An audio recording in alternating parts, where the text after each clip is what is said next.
It's a little bit later today than I normally shoot videos, so if the lighting is off, my apologies.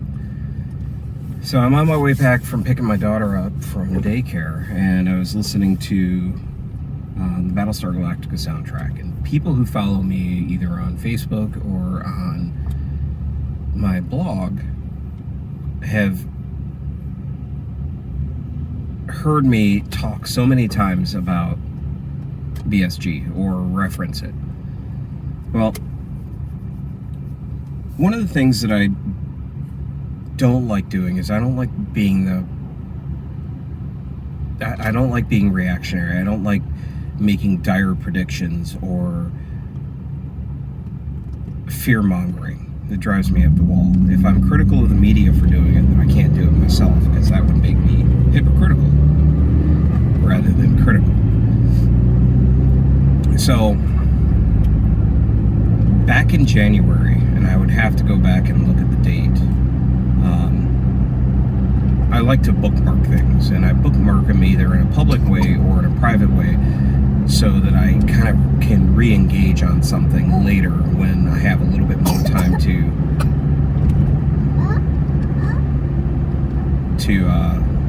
flesh out the ideas a little bit more. So back in January, I posted this piece that I just got done listening called, the piece is titled "Something Dark is Coming." And it's a really complex piece as far as emotions go. I told my son a long time ago that you could pretty much tell the whole BSG story just with music based on the mood, because Bear McCreary did a really good job of conveying the emotion and the action of what was going on. So in this, summarized, one of the characters was in a state of foreboding because she had an idea that great challenges were afoot. They were developing slowly, whether or not she could see them or whether she could just intuitively extrapolate. Yes, she's coughing because we're both getting over a slight head cold. But the question was whether or not she could extrapolate accordingly.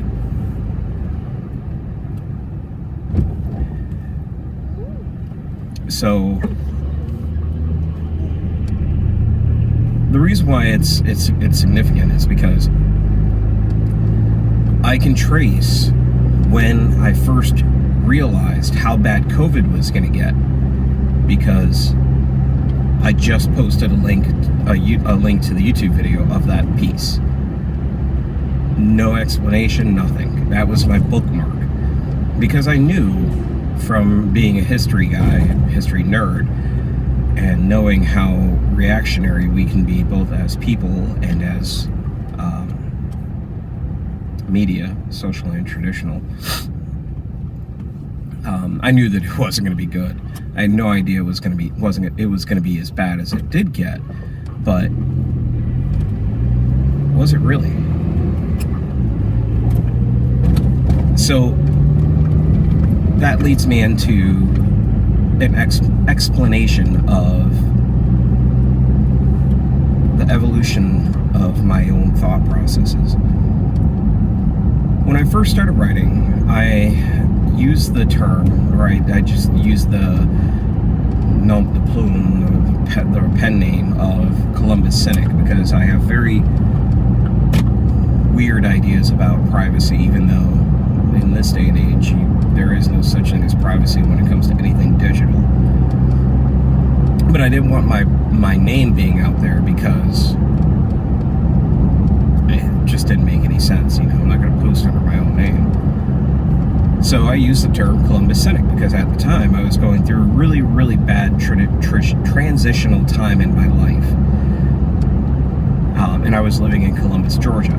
So it made sense. I was very cynical on a lot of big things, but I was also living in Columbus, so hence the name Columbus Cynic. Lately I've been thinking about how accurate that is of a representation that I want to have out there in the world. it's not that Columbus Cynic needs to go away. It just needs to.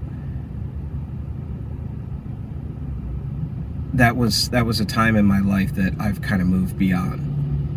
So in the process of my writing on social media and my blog, etc., I have commonly referred to the term, or referred to myself as being a vicious optimist.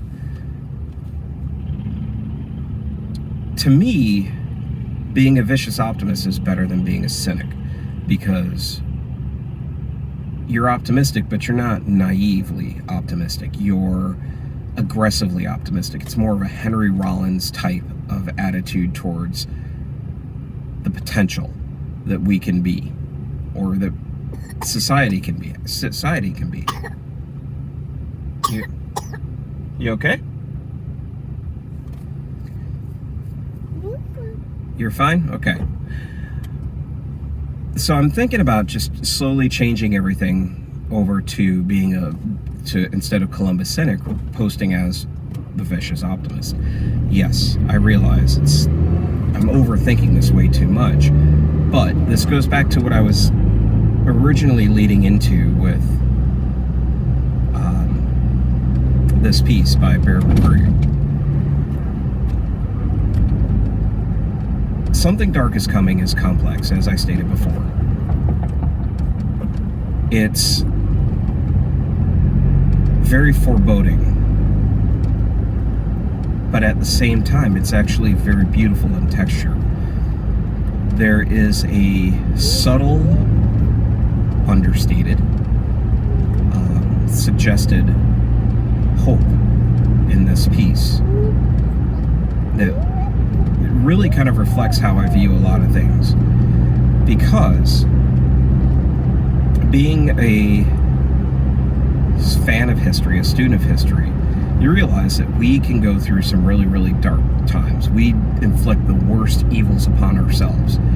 And some people are actually okay with that. As I've stated in the last couple of videos, I'm still working on Ordinary Men, and it just really got brutal. And as I said in the last video, it was getting to the point where it was very repetitive and distressing. But at the same time, you know, I'm recording this on the eve of the elections. I've cast my vote. My wife has cast her vote, and we're eagerly awaiting how things go. And it really kind of, there's a lot of my friends on Facebook that are both very far left and very far right.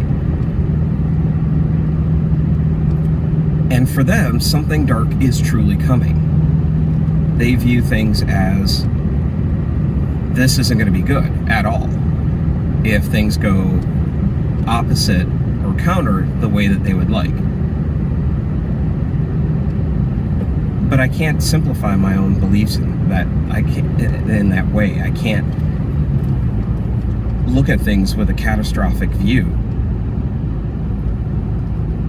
I think that while something dark may be coming for some, it's all about perspective. I choose to have the perspective that no matter what, we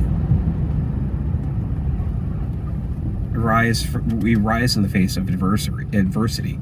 We take on challenges, and it teaches us a lot more about ourselves, or about our society, or about what our values are. So is that really a bad thing? I don't think so. I really don't. Because we tend to get very complacent and very lazy. One of the people I wrote about during my academic endeavors was a Russian general by the name of Suvorov. And in one of his books that he wrote in the late 18th century,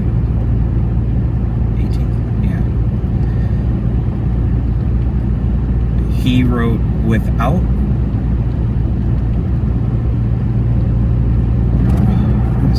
courage, with too much courage, there's little, or too much comfort, there's little courage. Something along the lines of like that. I'm paraphrasing, and this is one of the reasons why I hate doing videos, because I love accuracy, and I really hate garbling things, especially if I'm quoting somebody or paraphrasing somebody and I can't remember exactly how it goes. It drives me up the wall. Besides, I'm an introvert. This is what, the fifth video that I've done, and I have not watched a single one. I hit record and I never look back at things. That way, it's just really weird. But going back to my whole point, we allowed ourselves to get complacent because we were too comfortable. And we always tend to do this as a organism, as a species, as a society, or whatever you want to call mankind. A virus, according to Agent Smith from The Matrix. We forget what we are capable of doing. We forget that we tend to actually thrive when we're challenged, when we're forced to come out of our comfort zones and explore new ideas out of necessity or out of imperative. I like that word, imperative. So I'm not really worried about it. I view where we are today on November 3rd, 2020, as being very anxious for a lot of people. I'm not gonna lie. There's a little bit of anxiety with me as well. But as I've written before, as I've stated before, everything is about choice. You can choose how you react to the world around you. You can choose to be fearful. You can choose to be anxious. You can choose to be paranoid. Or you can choose to look at everything as an opportunity to explore what you're capable of doing or how you're capable of reacting. I look at this as a very exciting time. I wrote about that back in December, January, when I was talking about Richmond and where I saw things going there. And maybe this is what distinguishes me from other people. I really hate the way that sounds, because it sounds like, oh, look at me, I'm so much better than the average person. I'm not. I'm definitely not. But I like this. I like where we are. Well, I don't like where we are. I like the where we can be because of where we are. If that makes any sense. The video is getting really, really dark. That's okay. So, yeah, I just noticed how dark the video actually is. Here, what if I do this? So you can at least see my eyes. I'm not worried. And I hope you aren't either. I hope that over the next 24 hours, next 48, 72, over the next week, over the next month, over the next year, etc., that more and more people realize that they're going to be okay. Because it doesn't matter how dark things may be, how ominous things can seem like they are, or hopeless. We always find a way be ourselves, and that's okay. We just have to be okay with that change, with that evolution. So, I hope this finds you well. I hope you enjoyed the video, and I will have another one talking about what the hell happened, because I have no idea, and neither do you, and no one does. It's so fun. All right, take care.